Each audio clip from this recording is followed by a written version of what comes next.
Guys, in today's video I will be showing you how to create or post any video you want from your gallery on your account on Rednote, easy and quickly.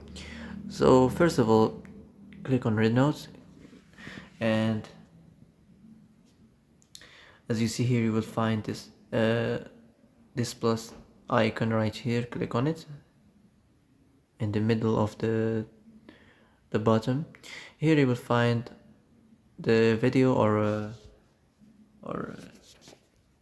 photo you want to add, and just click on it, and for example this one, and click select and next, and that's how to post on Rednote. So that's it for today's video. I hope this is the answer you've been looking for, and if you like this video, don't forget to like and subscribe, and see you in the next video.